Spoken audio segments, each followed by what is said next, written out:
नमस्कार दोस्तों, जय श्री राम, जय सीताराम, जय जय हनुमान, जय बागेश्वर धाम सरकार। निर्जला एकादशी, जिसे साल की सबसे बड़ी एकादशी कहा जाता है और ऐसा माना जाता है कि इस दिन व्रत रखने से मनुष्य को अपने सभी पापों से छुटकारा मिल जाता है और इस दिन किए गए दान, पुण्य, व्रत, पूजा और आराधना का फल 100 गुना मिलता है। तो 2023 में इस महा एकादशी का पर्व किस दिन है और इसका शुभ मुहूर्त क्या है? निर्जला एकादशी में किस देवता का पूजन किया जाता है और पूजन विधि किस प्रकार है? साथ ही निर्जला एकादशी वाले दिन ऐसी कौन सी चीजें दान करनी चाहिए जिससे हम अपने इस जन्म के साथ आने वाले कई जन्मों को सुधार सकें और एक साल की सभी एकादशियों का फल एक ही बार में प्राप्त कर सके? तो दोस्तों, इसी समस्या का समाधान किया है हमारे बागेश्वर धाम के गुरुदेव पंडित धीरेन्द्र कृष्ण शास्त्री जी ने। उन्होंने अपने भक्तों को बताया कि एकादशी वाले दिन केवल 10 रुपए की यह चीज अगर आप दान कर देते हैं तो आपको महान पुण्य की प्राप्ति होती है और सभी एकादशियों के व्रत का फल भी मिल जाता है। तो आखिर कौन सी है वो एक चीज जिसे दान करने के लिए गुरुजी ने अपने भक्तों को कहा? अगर आप भी जानना चाहते हैं तो चैनल को सब्सक्राइब करके वीडियो के अंत तक हमारे साथ जरूर बने रहे। दोस्तों, स्वागत है आपका। आगे बढ़ने से पहले वीडियो को लाइक जरूर कर दे, जिससे कि श्री बागेश्वर बालाजी की कृपा आप पर सदैव बनी रहे। चलिए वीडियो में आगे बढ़ते हैं। दोस्तों, शास्त्रों में लिखा गया है कि अगर आप साल की सभी 24 एकादशी का फल प्राप्त करना चाहते हैं और नारायण की कृपा प्राप्ति चाहते हैं तो ज्येष्ठ माह में आने वाली निर्जला एकादशी का व्रत आपको न केवल दीर्घायु दे सकता है बल्कि मुक्ति भी प्रदान कर सकता है। निर्जला एकादशी का व्रत साल के सभी व्रतों में काफी हद तक कठिन होता है, क्योंकि ये व्रत निर्जल यानी बिना पानी पिए रखा जाता है और मान्यता है कि जो भी इस व्रत को रख लेता है उसे धर्म, अर्थ, काम और मोक्ष मिल जाते हैं। आपको बता दें कि साल 2023 में निर्जला एकादशी का व्रत 31 मई को रखा जाएगा। हिंदू पंचांग के अनुसार ज्येष्ठ माह में एकादशी तिथि 30 मई दोपहर 1:07 पर शुरू हो जाएगी और 31 मई दोपहर 1:45 पर इस तिथि का समापन हो जाएगा। ज्योतिषियों की माने तो इस बार निर्जला एकादशी के दिन सर्वार्थ सिद्धि योग बनने जा रहे हैं, जो कि 31 मई को सुबह 5:24 से लेकर सुबह 6 बजे तक रहेंगे और इसीलिए निर्जला एकादशी का व्रत रहने वाले सभी भक्तों को व्रत का पालन 1 जून सुबह 5:24 से लेकर 8:10 तक करने की सलाह दी गई है।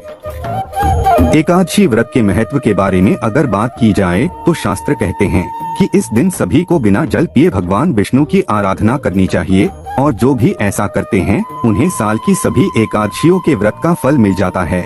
शास्त्रों में यह कथा लिखी गई है कि 5 पांडवों में से सबसे बलशाली भीम ने केवल इसी एकादशी का व्रत रखा था, लेकिन भूख और प्यास की वजह से वह मूर्छित हो गए और यही कारण है कि इसे भीमसेनी एकादशी भी कहा जाता है। दोस्तों, अब बागेश्वर धाम के बालाजी सरकार का बताया हुआ एकादशी का पूजन और विधि भी जान लेते हैं। तो गुरु जी कहते हैं कि ऐसे तो हम सभी को रोजाना सुबह ब्रह्मा मुहूर्त में उठना चाहिए, लेकिन जो लोग ब्रह्मा मुहूर्त में नहीं उठते हैं वह कोशिश करें कि निर्जला एकादशी के दिन ब्रह्मा मुहूर्त में उठकर स्नान करके तांबे के लोटे में जल भरकर सूर्य देव को अर्घ्य जरूर दें और इस दिन सभी को पीले रंग के वस्त्र पहनने चाहिए और नारायण की पूजा करनी चाहिए। इसी के साथ जो लोग व्रत रहने वाले हैं उन्हें नारायण के सामने व्रत का संकल्प करना चाहिए और भगवान विष्णु को पीले फूल, पंचामृत और तुलसी दल अर्पित करनी चाहिए। लेकिन एक बात का खास ख्याल रखें कि एकादशी वाले दिन तुलसी को तोड़ना महापाप माना जाता है, इसीलिए आप एकादशी से पहले ही तुलसी तोड़कर अपने पास रख ले। एकादशी वाले दिन ना तो तुलसी पर जल अर्पित किया जाता है और ना ही तुलसी माता को स्पर्श किया जाता है। इस दिन नारायण और लक्ष्मी की साथ में पूजा होती है, इसीलिए सभी को लक्ष्मी नारायण के मंत्रों का जाप करना चाहिए और अगर आपने व्रत का संकल्प लिया है तो सूरज ढलने तक जल त्याग देना चाहिए और इसी के साथ इस व्रत में अन्न ग्रहण और फलाहार भी नहीं किया जाता। इसके बाद द्वादशी तिथि को स्नान करने के बाद नारायण का पूजन करें। उसी के बाद जल और अन्न ग्रहण करके व्रत का पालन करना चाहिए। इसी के साथ आपको यह भी बता देते हैं कि बागेश्वर धाम के बालाजी सरकार ने निर्जला एकादशी को कौन सी खास वस्तुएं दान करने की सलाह अपने भक्तों को दी। तो दोस्तों, गुरु जी कहते हैं कि एक बार महर्षि वेदव्यास जी ने पांडवों को निर्जला एकादशी का सारा महात्मा बताया और उनसे एकादशी व्रत करने को कहा। महर्षि वेदव्यास जी ने बताया कि निर्जला एकादशी साल की सभी एकादशी व्रत फल प्रदान करती है और इस दिन जो व्यक्ति ज्यादा से ज्यादा दान, धर्म, हवन और पूजन करता है उसे कभी ना खत्म होने वाला पुण्य, वैभव और ऐश्वर्य का फल मिलता है और अपने अगले सभी जन्म तक वो मनुष्य इस एकादशी का पुण्य फल प्राप्त करता है।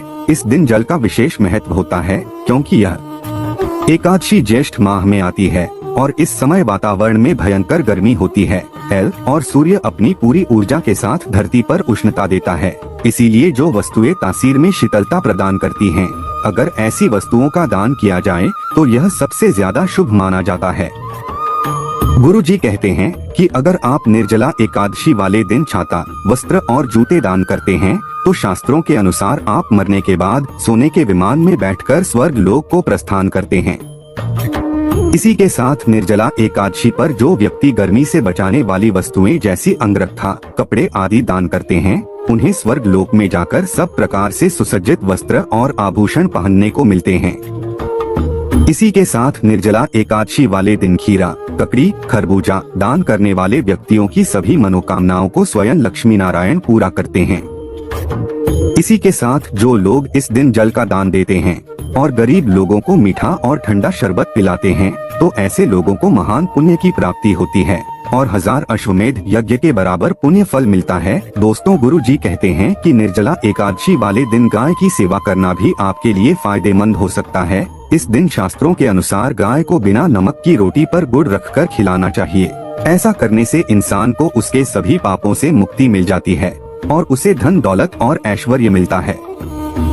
इसी के साथ गरीबों को अन्न, वस्त्र और बिस्तर दान करने से महान पुण्य फल की प्राप्ति होती है और जो लोग इस दिन पशु पक्षियों को दाना पानी डालते हैं और गर्मी से उनकी रक्षा करते हैं तो ऐसे लोगों को जीवन में कभी भी पीछे मुड़कर नहीं देखना होता और उन्हें अपार सफलता मिलती है।